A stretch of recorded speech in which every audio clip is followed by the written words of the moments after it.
There is no such thing as a post-Christian West or a post-Christian American Republic. Alexis de Tocqueville once wrote in his famous Democracy in America that one of the truly amazing things about the United States in the 1820s when he wrote was that people in the wilderness, on the frontier, did the right thing most of the time without a government official standing over them watching everything they do, without courthouses and gendarmes nearby to enforce the law. No, Americans, for the most part, most of the time, did the right thing spontaneously by their own decision. And de Tocqueville credits this with our faith. The Christian faith is the germ around which the West has grown. Neither the pre-classical river civilizations of Egypt and Mesopotamia are the West. The ancient Greeks are not quite the West. They are a progenitor. The ancient Romans of the Republic and the Empire are not quite the West. They are a progenitor.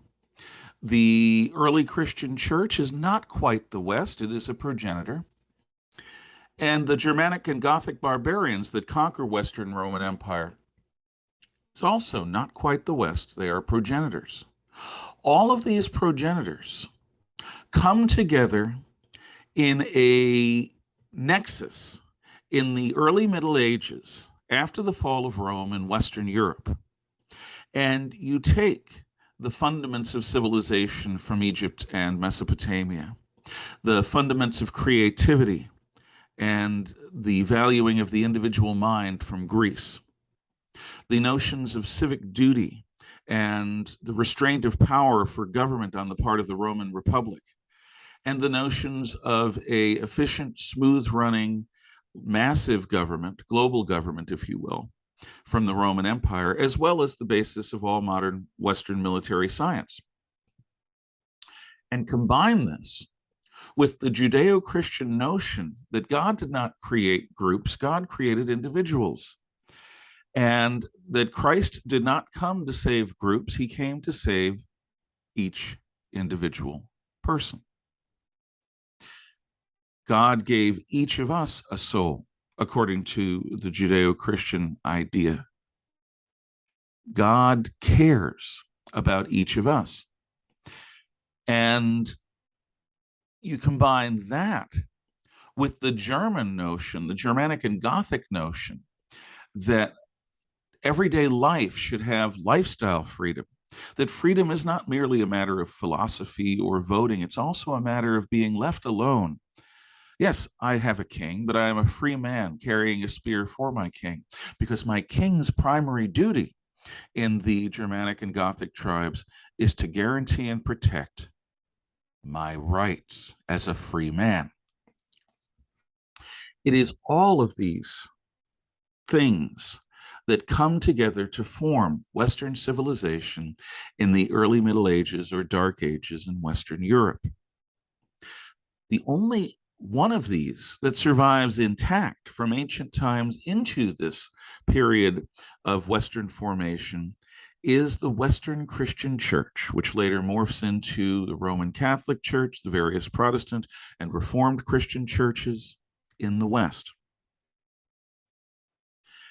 The Western Christian Church is the only institution that survives the ancient world which has a continental-sized scope, which communicates across a continental scale. It is, in effect, the central nervous system of the West. And whenever a new society, whether it's the Anglo-Saxons or the Vikings or the Magyars, wants to join the West, what they have to do is become Christian. Becoming Christian is absolutely essential to being an active member of Western civilization. People understood this both inside and outside of the West. You could not really make peace until you had accepted the Christian notions that peace and civilian life were good things in and of themselves, which is different from the warrior cultures, not only of the barbarians, but of Greece and Rome. The Christian notions that God cares for each individual, that each individual, regardless of how beautiful or ugly, smart or stupid, winsome or annoying they are, is precious to God and has a bit of God in them, is the basis for our Enlightenment philosophies which bring about liberal democracy in the West, particularly the American Republic. We function from colonial times up through at least the 1960s and 70s as an overtly Judeo-Christian society, which is tolerant of other ideas. A Judeo-Christian norm that doesn't persecute those who are not of that norm, so long as they are willing to adapt themselves in harmony with that. So saying Merry Christmas was normal. You expected it. And if you were a Muslim who had immigrated from Lebanon in the early 1900s, you didn't get on your high horse and ask, well, didn't you know I was a Muslim? No, you understood this is America. Like learning the English language, like learning to get a job, you accept that part of mainstream life in America has its default setting within Judeo-Christian norms. It's only in the post-modernist, deconstructivist, morally relativistic, intellectual climate that flowers in the 1960s and has been plaguing us ever since, that academics decide to ask the question, why should Christianity, Judeo-Christian ideas, and even Western sensibilities be the default setting within the United States? Don't we believe in freedom of religion? Don't we accept, even if there is no phrase like this in any of our founding documents, that it's healthy to have a separation between church and state? Yeah. So in innocence, a number of Americans who were not motivated Marxists or committed deconstructivists or determined postmodernists who wanted to destroy the West and replace it with a new socialist utopia were led down the garden path. Why shouldn't we have prayers to Satan or to, in the Buddhist tradition, or Shinto, or Hindu, or pagan? Why shouldn't we have Eastern Orthodox prayers and Coptic Christian prayers and atheistic invocations? Why should we not hearken back to the Druids or the Swedish pagans in our public life? Why should we have Christmas holidays and Easter vacations and Thanksgiving any more than why should we celebrate Columbus's discovery of America? All of these things get called into question to the point where now saying Merry Christmas is controversial. No, I first was brought to this when a friend of mine graduated from the Princeton Theological Seminary in the early 1990s. And the president of that seminary, in the graduation address, his graduation address, said to the young crop of ministers graduating from probably the most prestigious Protestant seminary in the United States, unlike my generation, the president of Princeton Theological Seminary said, unlike my generation, you are not going out into a Christian society. You are going out into a society that is no longer Christian. It's exciting because, like the early Christian church, you're going out among people who don't understand Christianity anymore. You're going to remissionize the society if you're successful. But it's not Christian. Don't assume it is. And he's right. The elites within our society have turned against Judeo-Christian norms, Western traditions, overtly, with the intent of destroying and replacing them with their bright, shiny new utopia. It hasn't helped that the elites within the Catholic, Protestant, and Reformed Christian churches have also been captured by a degree of modernistic corruption.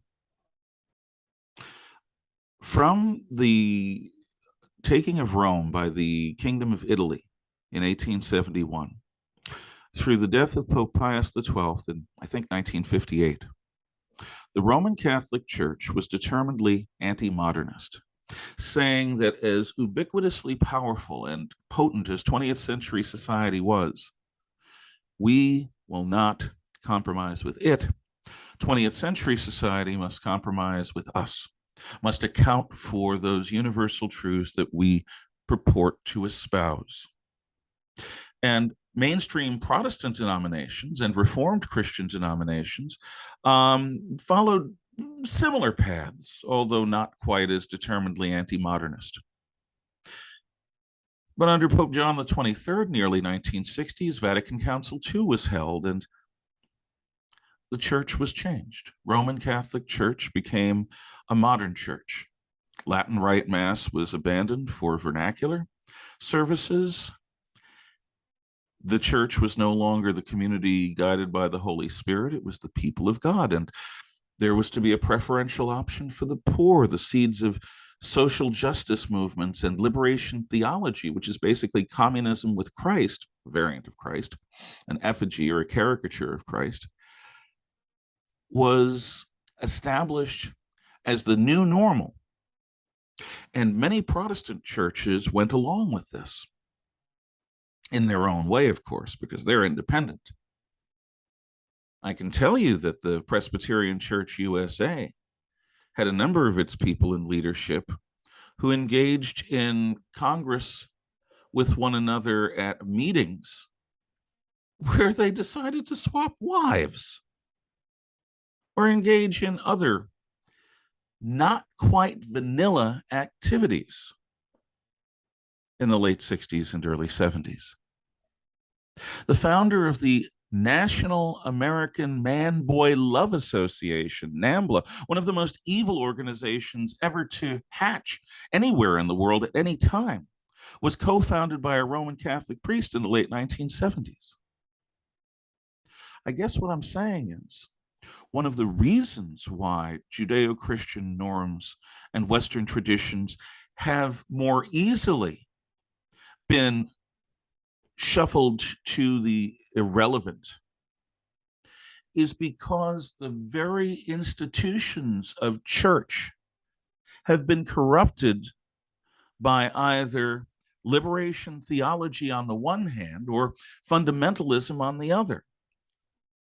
Neither liberation theology nor fundamentalism is particularly oriented towards living from a basis of Christian love.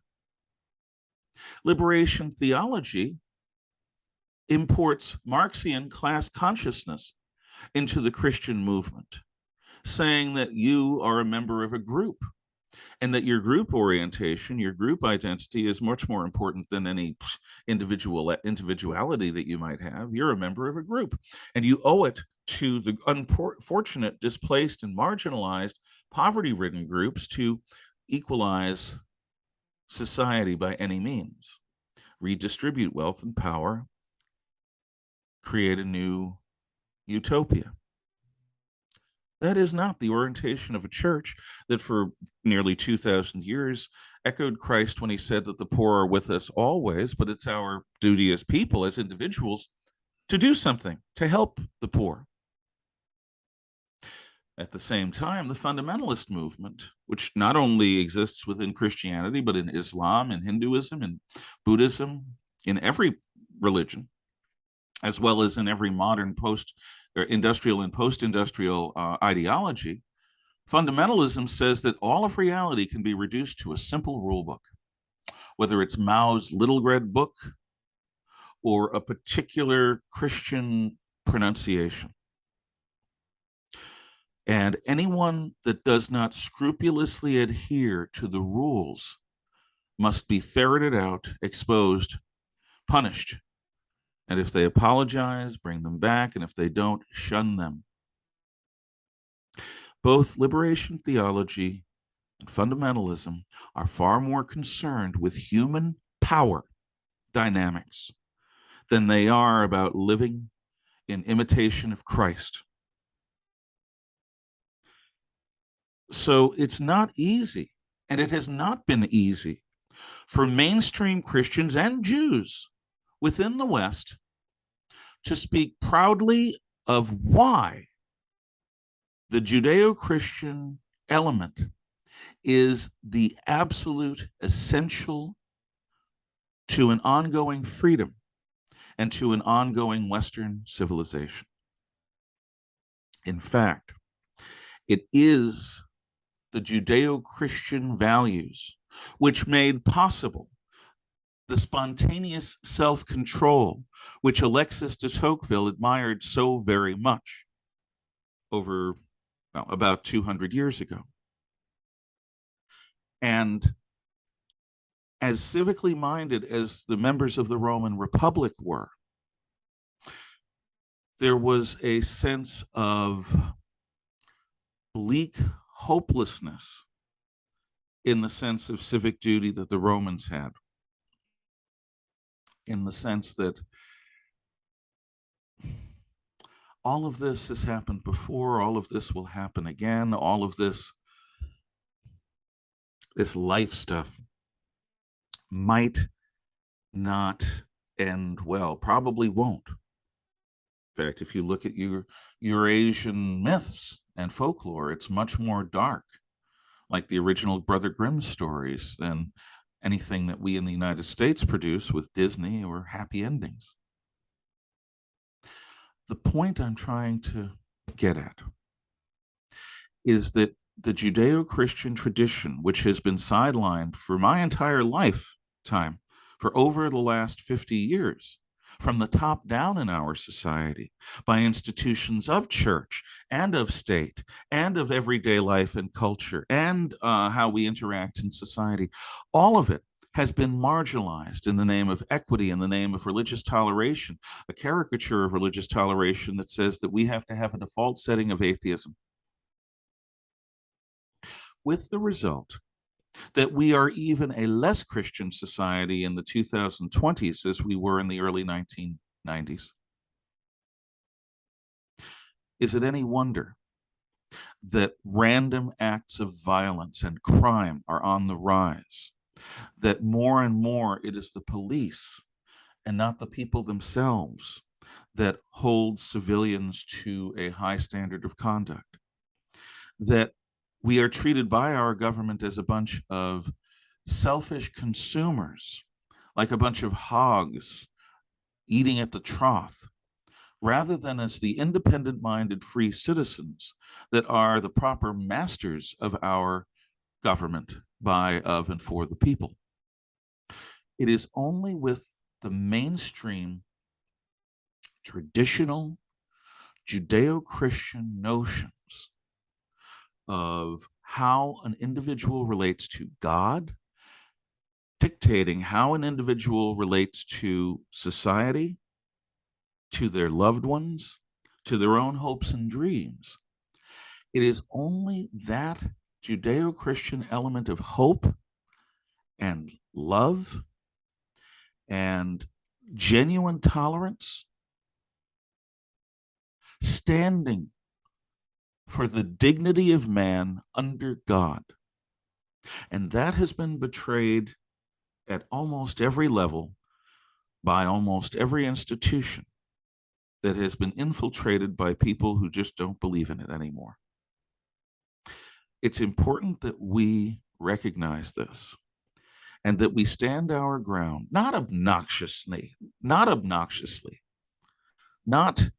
with the intent of trying to prove God exists or prove that our variant of belief is the bestest ever. No. It is important for us to understand the essential need for Judeo-Christian values within us, our lives, our relationships, our society, and our nation, and the world. And instead of preaching and declaiming and condemning and shunning and playing all these power games, we should try to lead good lives, decent lives, generous lives, rooted in a form of love, rooted in the belief that there is a God. He does care about what we do and who we are, and he wishes us well. In fact, better than we could ever wish for ourselves or one another, to have some humility and try to show Judeo-Christian values in something other than a liberation theologian's or a fundamentalist's fever dream, to show it as a way towards a life filled with sanity, generosity, and good works and meaning. There is no such thing as a post-Christian West. There is no such thing as a post-Christian American Republic.